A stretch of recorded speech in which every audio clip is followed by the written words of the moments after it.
So, how are your tubarial glands feeling this morning? I don't even know if that's how you really pronounce it. They're newly discovered saliva glands.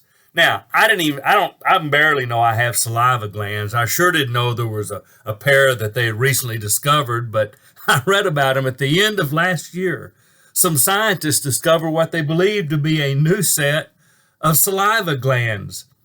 How they had remained hidden that long, they didn't even know they were there. They think they help lubricate the back of the throat. It's fascinating to me that there could be something about our bodies that we didn't even know we had. And of course, now that they've discovered them, there's scientists raising questions about them. And it's odd to me to hear the criticism because one of them is there seems to be some kind of models that might have something in there that might have been those glands, even though they probably weren't identified and weren't recognized. That's an odd thing to argue about to me.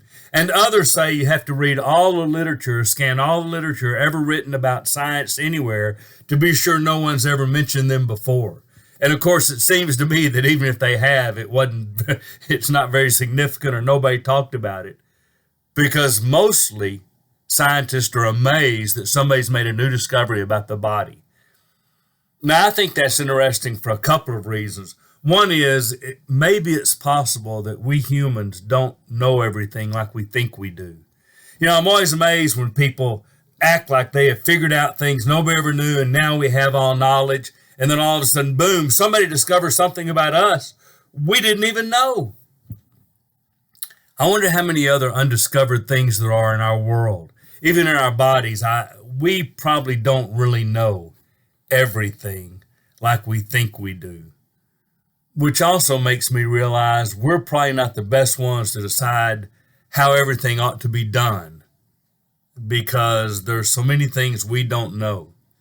Now, for a guy like me, and I'm no scientist, I think I took science. I assume I passed it because I got some degrees, but I don't know much about science. I'm not smart that way. But it does just remind me what an amazing, marvelous thing our body really is. And how great is the God that designed a body like ours. To me, it just makes me marvel.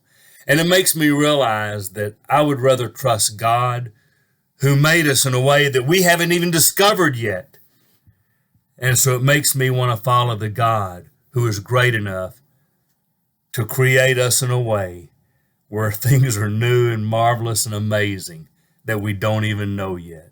So this is Steve Ridgel saying, thanks God for doing amazing things in us. And those discoveries like that just make me even more in awe of your greatness.